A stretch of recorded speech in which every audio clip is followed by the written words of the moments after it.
Okay, let's continue. Well, this is kind of a review part because I believe you have already learned that from Dr. Brown's course. In this one, I want to show the histogram of the life expectancy 70 years ago versus the life expectancy now. Okay, so I have two lists: the life expectancy 1950 and the expectancy now. And I want to do two visualizations side by side. And well, here is the trick. We want to use the subplot. And for the subplot, we say there's one line and then there are two columns, and this will be the first plot. And the first plot, we have the histogram for the life expectancy 1950 and with 15 pins. And then on the right side, I want to do the life expectancy for now, and again 15 pins. And then we can have two visualizations side by side. And well, I'm interested in, do we really have the same number of the countries in the two data sets?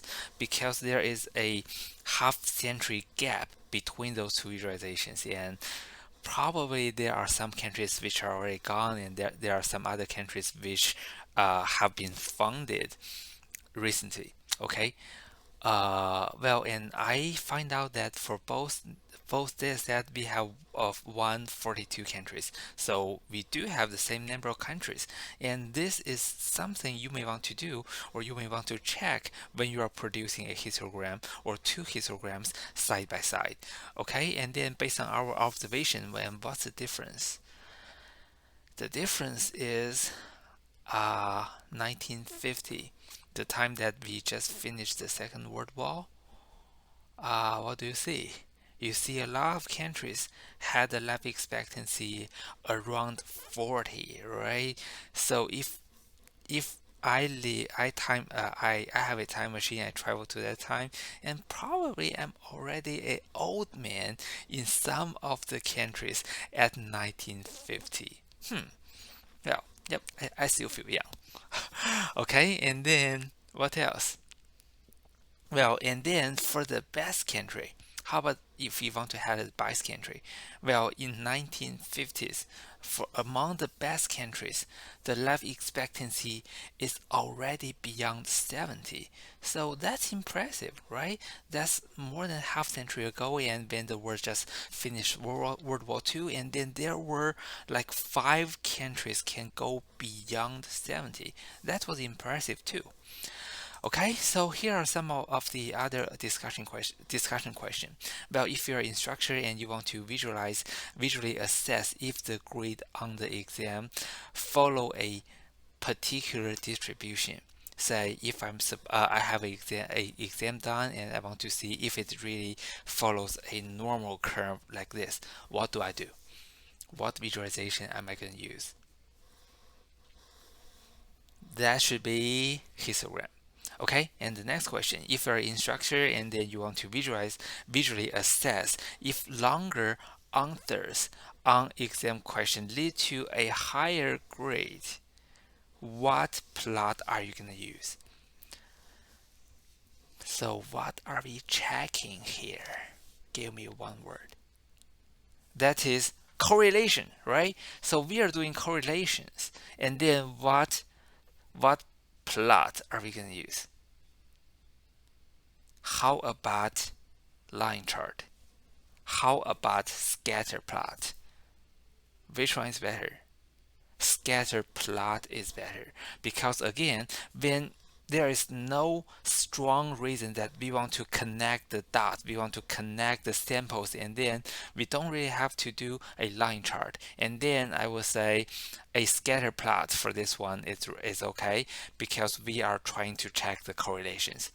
Okay, now here's an exercise. I have two. I have the year from 2009 to 2019, and then I have the number of the reported pirate attacks, and then I also have the average temperature in September. Okay, so that's though they are all for the 2009 to 2019. Okay, now try to make this visualization side by side. We are going to do x-axis as the years and y-axis. The first one will be the number of the parrot attacks, and then on the right side we are going to use the average September temperature. Okay, so make this visualization and then try to explain those two plots too. Okay, and then I'm gonna give you. I'm gonna stop here. I'm gonna ask you to pause the video here and then do the coding for this part, and I'm gonna show you the answer key very soon. Okay, so go ahead, pause the video.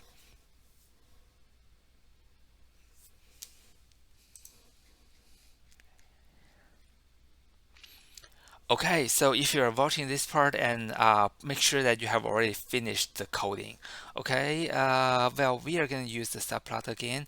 Well, that is one line, two columns, and then the first one will be a line plot with the year on the x-axis and the number of the parrot attacks on the y-axis. And on the right side, we have the year on the x-axis and the September average temperature as a y-axis.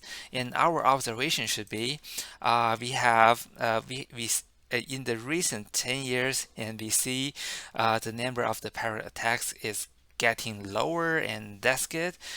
But for the average temperature in September, we are getting higher and higher. So this could be concerning, but we do have to see the longer time span to really tell, is that normal or it is something human being really have to be worried about.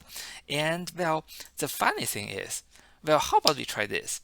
We want to put the pirate attacks as on the on the x-axis, and then the September average temperature on the y-axis. So what are we doing? We are doing something really weird. Is that true?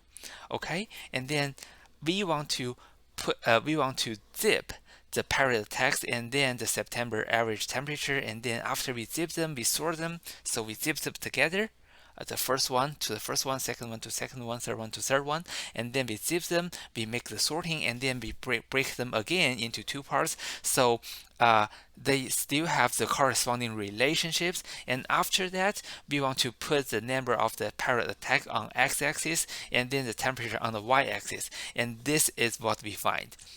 And the reason I'm doing this is, well, I have seen this visualization. So this is a visualization I find really funny. So that is, well, the number well, the visualization shows that the number of the parrots has a positive correlation to the global average temperature. This means, well, if we are worrying about the global warming, and then we should blame nobody else but the pirates.